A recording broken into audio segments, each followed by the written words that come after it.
Hello everyone, this is your educator Priyanka Thakur and I'm teaching you life sciences. I welcome you all on our YouTube channel Guru Mantra Shiksha Ka Granth.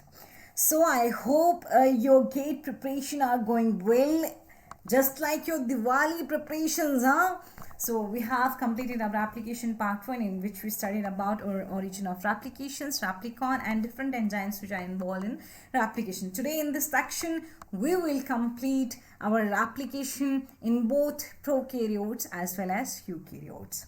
So let's start and let's end it as well. Okay, so we all know that replication, either it is in prokaryotes or in eukaryotes, it will involve the three basic steps. One is initiation, elongation and then termination. Fine. These three steps will be involved in both prokaryotes and eukaryotes. So we will start our application with initiation. So let's start the initiation of our application. What happens in initiation? We know that it is a stage where DNA replication will be initiated. Okay. So DNA synthesis is initiated within the template strand at a specific coding region site known as origins. We studied about origin of replication in our previous lecture, and we got to know what are the origin of replication in bacteria, especially E. coli, and in yeast. And yeast is not a bacteria, it is a fungus which belongs to the Ascomycetes. Okay, so there must be some initiator proteins which will be recognizing these origin of replication. They will call upon these their friends like other enzymes which will then further synthesize the DNA, which will make a copy of DNA. So the first function is performed by initiator proteins. These initiator proteins are going to target the origin of sites, okay, and then they will take help from their friends. They will recruit additional proteins. These additional proteins are the friends of initiator proteins. Initiator proteins say to additional protein like, I'm going to find out the origin of replication. Once I find this origin, you have to come there and have to start making the copy of DNA. Okay. So first work is done by initiator protein, and after that they recruit the additional proteins that help in the replication process to form a replication complex around the DNA origin. Fine. So these initiator proteins in case of prokaryotes are DNA A proteins. These DNA A proteins initiate the replication in Escherichia coli at ORIC, which is the origin of replication in case of Escherichia coli. What this DNA proteins do? It actually binds to the 9 merge. We know that there are two short motifs in origin of replication in E. coli. Two short motifs at ORIC. One is of 9 nucleotide 13 and one is of 13 nucleotide. So DNA A protein will first bind to 9 nucleotide sequence, 9 mers, and will cause the melting at 13 mers, 13 nucleotide sequences. Okay, so DNA A is going to bind with the 9 nucleotide 9 mers and then will cause the melting in 13 mers. ATP will be required for the functioning of DNA. After it recognizes the origin of replication, it asks DNA B, which is DNA helicase, to come and break the hydrogen bond and separate the two strands of DNA. But DNA helicase, the DNA B, our helicase, it says, I can come, but I need a loader. I cannot be loaded upon strands by myself. So I need a loader. Okay, fine. Then DNA C came for its help. DNA C came for the help of DNA B. It acts as a helicase loader. So do you understand? Okay, ma'am, we understand. DNA A will recognize the origin of replication. It will cause initial melting, and further it will ask for the help of DNA B, which is the helicase. It will ask the helicase to break the bound hydrogen bond in between two strands of DNA, but helicase denies, saying that I cannot load on these strands, so I need a helper. So for the help came DNA C. It acts as a helicase loader. And then again, the two strands of DNA are very good friends. They do not want to get separated. They will again re-establish their hydrogen bonds. So DNA helicase says, then my all the work will go in vain. It will all be wasted. Okay, so I don't want my work to get wasted. So please bring someone else which will help me, which won't allow my work to get wasted. Okay, so here comes the single strand binding proteins. These single strand binding proteins, they holds the DNA strand at position, so that they can so that each strand can act as a template for new strand. Okay, so a DNA helicase become happy because now it will be able to perform its function successfully and its work won't get wasted. Okay, so DNA A protein, it will recognize the origin of replication, will cause the initial melting. DNA C will act as a helicase loader and will load the helicase, our DNA B, on the strands. DNA B or helicase will break the hydrogen bond in between two strands and will be able to separate those two strands. Then single stranded binding proteins will hold the DNA strand at position, and now these strands can act as a template. Each strand can act as a template. So primase. Now if we want to synthesize another copy of DNA, we want the copy of that particular template, we need a primer. So DNA G, it recruits a RNA primer which is elongated by DNA polymerase. Helicase and primase, both of these together form a complex called primosome. Okay, so now after the two strand has been separated successfully, DNA primase will add a primer which will be elongated by DNA polymerase. So you know what? In in E. coli, the replication process occurs too fast. And even the previous replication hasn't been completed, the next round of replication starts. Such kind of replication is known as dichotomous replication. Dichotomous replication is very common in E. coli. It means a new round of replication starts before the termination of previous one. You got to know what is dichotomous replication. A new round of replication starts even before the termination of previous one. Such kind of process is called dichotomous replication. So you are clear about the function of DNA A, DNA B, DNA C, single stranded binding proteins, DNA G, which is our primase, and how primosome is formed. What is dichotomous replication? Having any doubt? No? Fine. If you are doubtful, then you have to watch my previous video. You can open the playlist and you will get my previous video there. Okay. So let's start. Here we complete our initiation. We have to move on to elongation. Okay. So what happens in elongation? We know that DNA primer will add the primer, which will be a RNA, okay. So DNA polymerase is able to synthesize a new strand that matches the template, that will be complementary to the template, by extending the primer by addition of free nucleotide to the 3' end of primer. Okay, so DNA polymerase is going to extend that RNA primer. How it will extend that primer? It will add more and more nucleotides to the 3' end of the RNA primer. Okay, so DNA polymerase actually catalyze the addition of deoxyribonucleotides. RNA primer is having ribonucleotides, and DNA polymerase will catalyze the addition of deoxyribonucleotides to this particular RNA primer. Fine. Now, how will it be able to do this?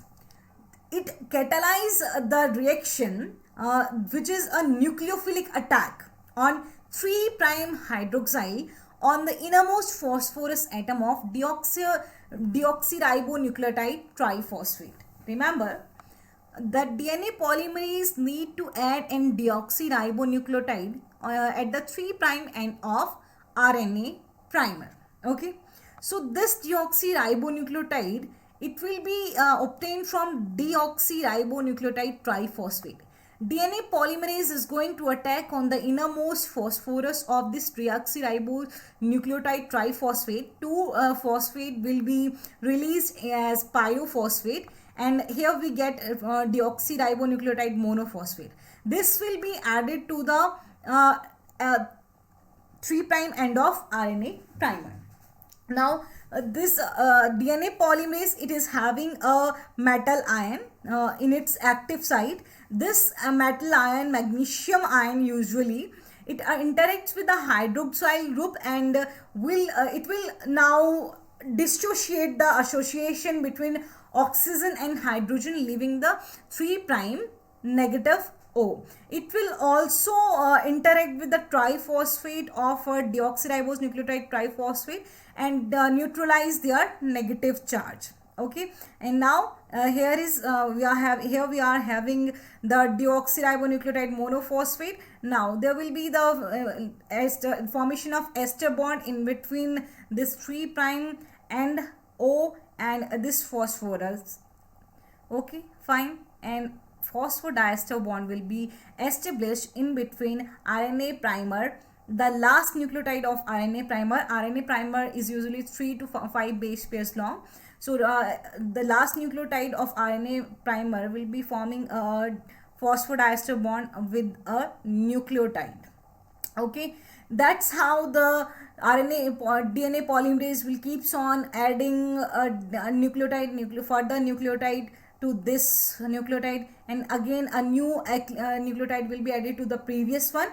In the last, this RNA primer will be removed and we can get a whole copy of our DNA. You get it? So let's start it. This pyrophosphate will be removed by pyrophosphatase enzyme, and polymerization drives forward. Elongation occurs in 5' to 3' direction. I hope you get it now. Remember, a phosphodiester bond is formed between deoxyribonucleotide monophosphate and primer, and pyrophosphate is released. Fine? Clear?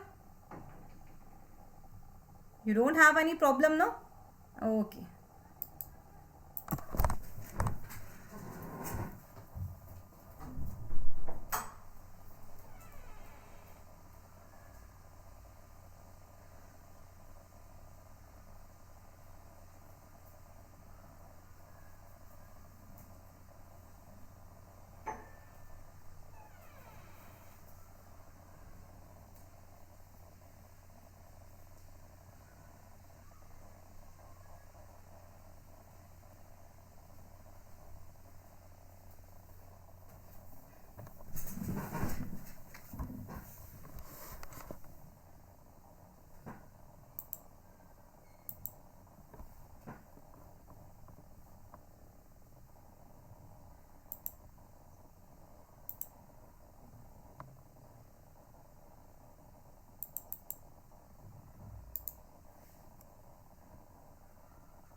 So after completing initiation, DNA elongation will start.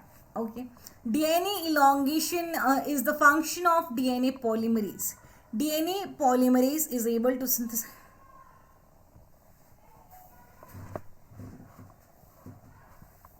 So here we complete our elongation. Next we will talk about synthesis of leading and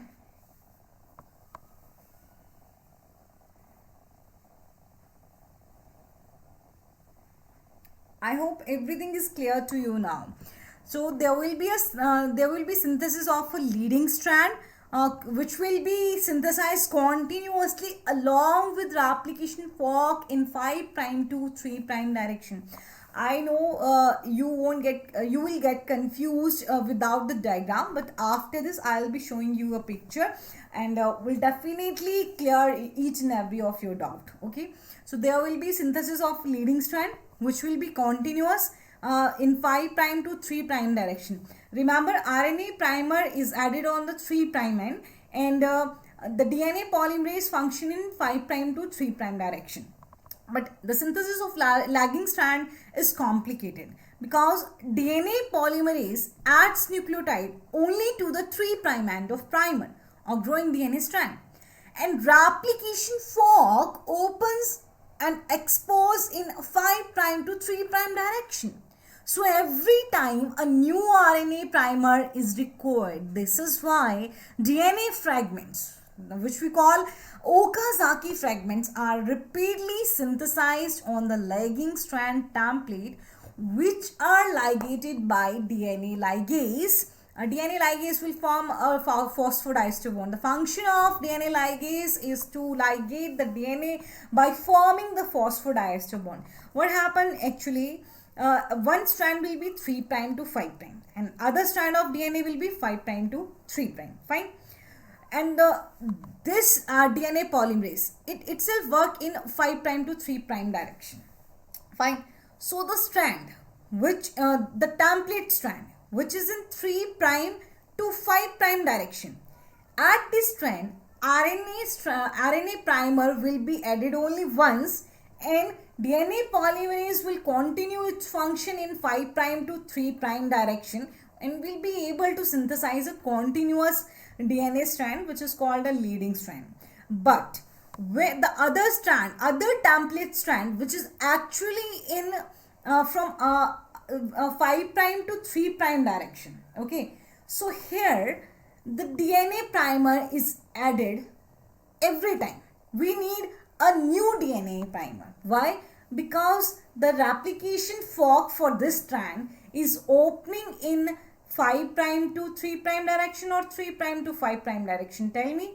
For this, it is opening in the 5 prime to 3 prime direction. Obviously.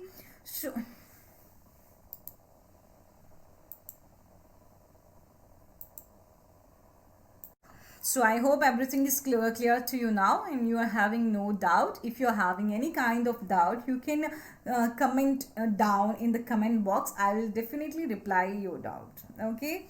So next start, what will be next in the DNA replication now? We got to know there will be the elongation. So there will be the formation of a leading strand.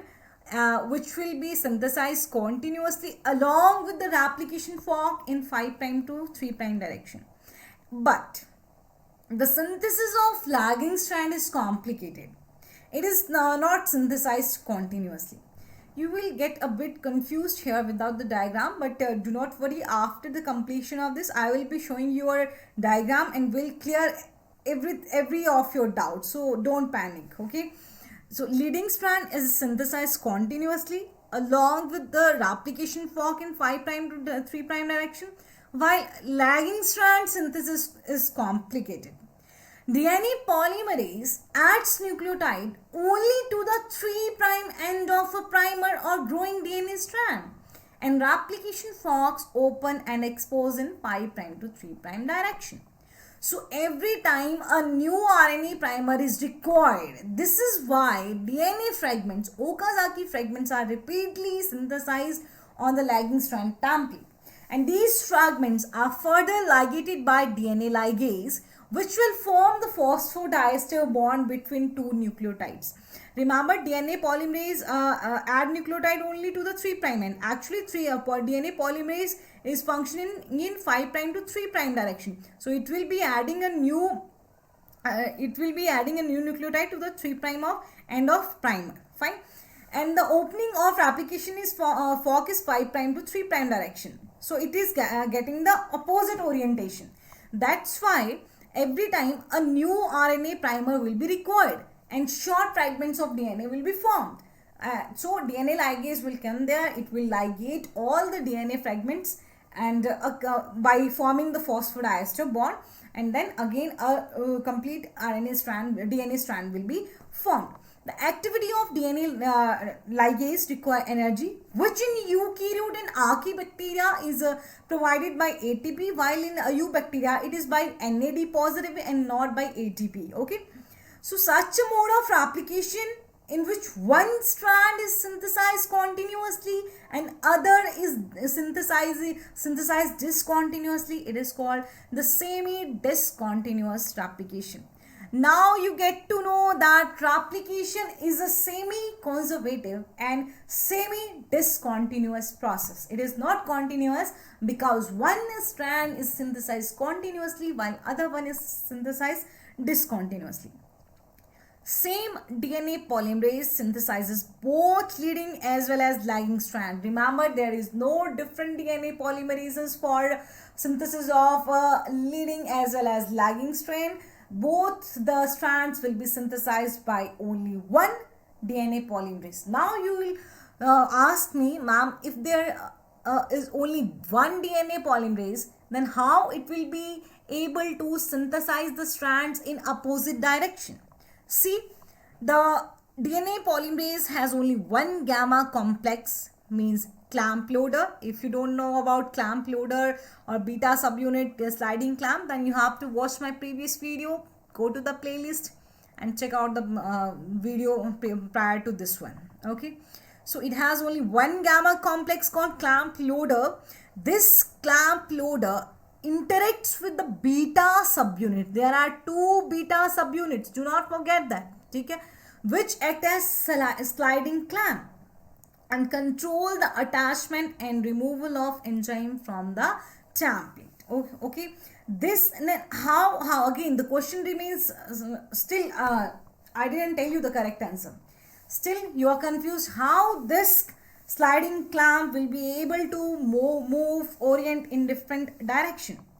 Enzyme attaches and deattaches repeatedly at the start and end of the Okazaki fragment. Yes, enzyme can attach and deattach repeatedly at the start and end of Okazaki fragment. This is possible because two subunits of core enzyme of DNA polymerase which are attached by tau subunit dimer can orient in opposite direction. Now you get to know how a single DNA polymerase can synthesize DNA in opposite direction, because even if DNA polymerase 3 is having two beta subunit, it means two sliding clamps, two core enzyme, but still it has only one clamp loader.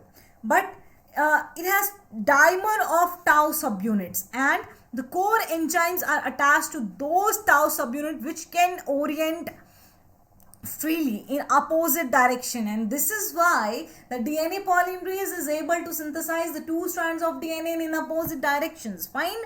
After the formation of Okazaki fragment, RNA primer is removed by DNA polymerase 1, and this same enzyme will also fills the gap between ligated Okazaki fragments. Like DNA ligase ligate the Okazaki fragment, but still there are a few gaps in between them. These gaps will be filled by DNA polymerase 1, and it is the enzyme which is responsible for the removal of RNA primer. Once the RNA primer is removed, we are having a fully deoxyribonucleotide DNA. Okay, so this is the structure. This is the diagram showing you DNA replication in prokaryotes. Now I will clear each and every of your doubts. See what is happening here. Topoisomerase is relieving the supercoiling, and DNA helicase is breaking the hydrogen bond. Single-stranded binding proteins are keeping the DNA strand at place, so that both of these DNA strands can act as a template for the synthesis of a new strand. Next, RNA primer is added in this strand, in 3' to 5' strand. RNA primer will be added to the 3' end of the template strand. Here we add an RNA primer. Fine.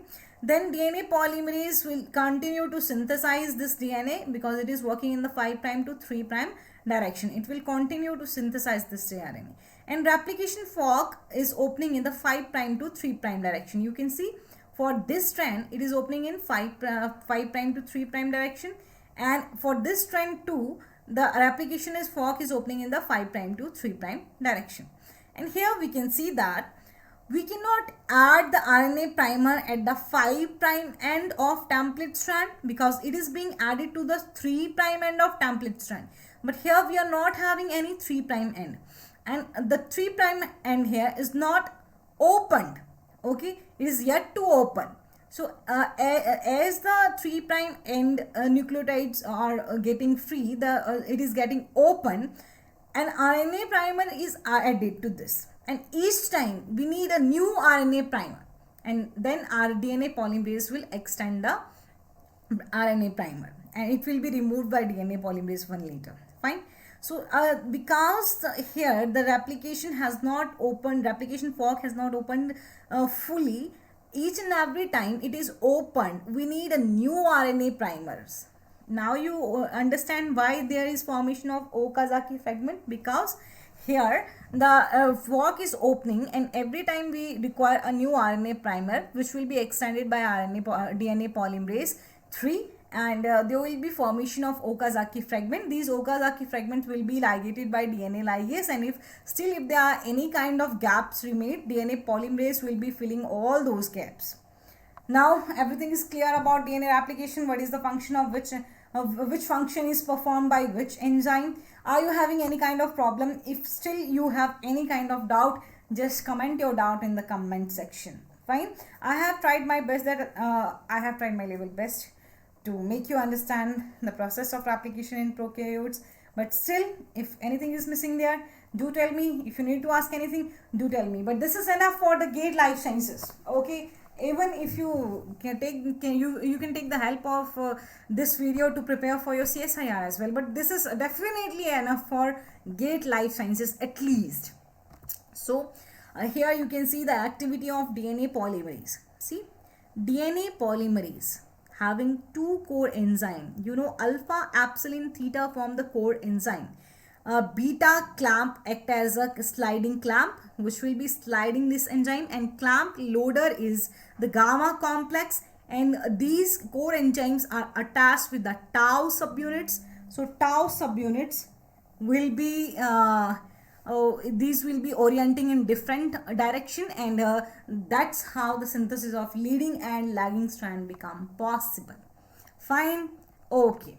And now comes the termination point. So bacterial replication is bidirectional. So the replication fork made opposite to the origin of replication.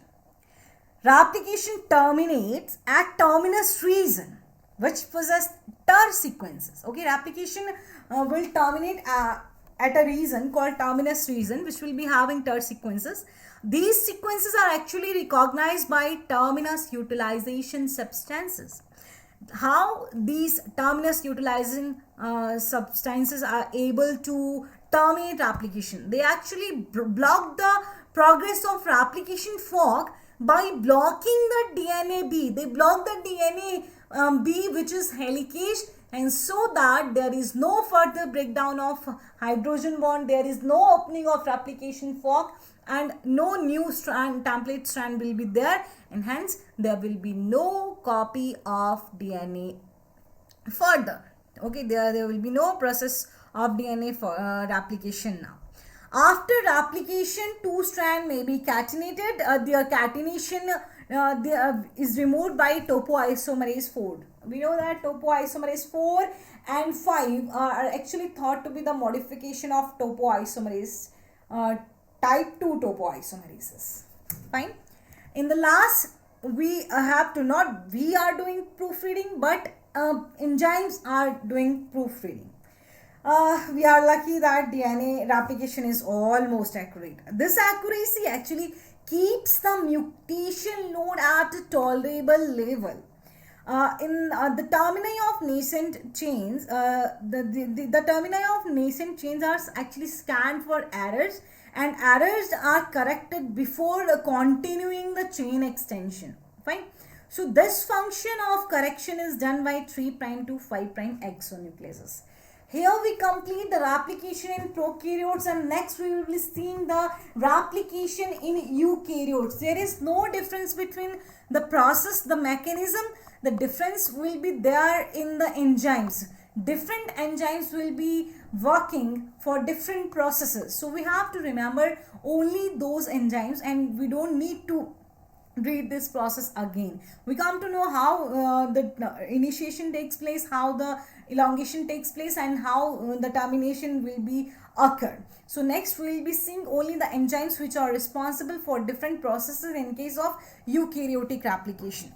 So here DNA polymerase 3 is the main replicating enzyme in case of prokaryote, and primase adds a RNA primer. Okay, but in case of eukaryotic replication, it's DNA polymerase alpha. DNA polymerase alpha takes upon the function of RNA primase. It's primase. Okay, so DNA polymerase alpha adds the DNA RNA primer. Actually, it's not DNA primer. It will add the RNA primer. It will have no exonuclease 3' to 5' or 5' to 3' exonuclease activity. Again, DNA polymerase beta will also be not performing any kind of exonuclease activity. It will function in DNA repair. Okay, DNA polymerase gamma, it will have 3' to 5' exonuclease activity, but no 5' to 3' exonuclease activity. It will be doing the replication in mitochondria. We know that there will be a replication process in a nucleus and other in plastids and mitochondria, chloroplast and mitochondria. There are no such organelles present in prokaryotic cells, so we didn't study about them. But these organelles are found in the eukaryotic cell. Definitely in animal cell mitochondria is there, and in plants both the mitochondria and chloroplasts are there. So DNA polymerase gamma perform the function of replication in case of mitochondrial replication. It's DNA polymerase delta which is thought to be the main enzyme responsible for the synthesis of the copy of DNA in case of eukaryote. It will be synthesizing the leading as well as the lagging strand. It is having the 3' to 5' exonuclease activity.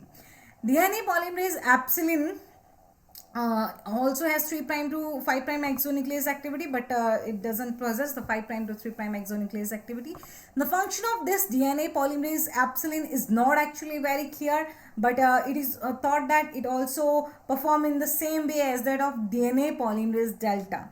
So sometimes you are given both of these in option, so you can mark on DNA polymerase delta as well as epsilon.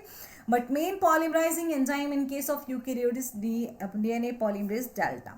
Afidicolin, which is a tetracyclic diterpenoid, it can inhibit polymerase alpha, beta, epsilon, but it does not affect the DNA polymerase gamma, which is responsible for the replication in mitochondria. So these are the enzymes in eukaryotic DNA replication.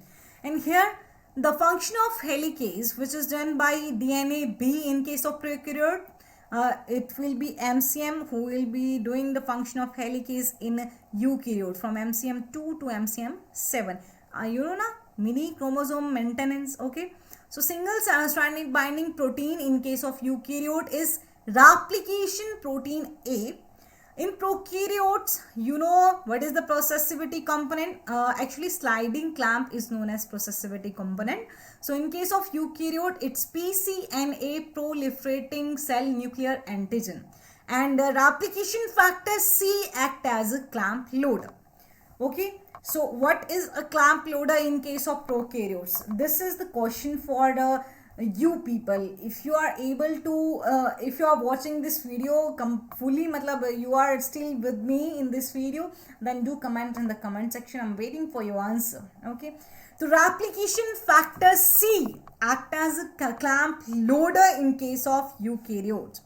So in case of prokaryotes, the RNA primer is removed by DNA polymerase 1, but in case of eukaryotes, the RNA primer is removed by RNase H, which degrade only RNA part, but it failed to cleave phosphodiester bond between last ribonucleotide and first deoxyribonucleotide.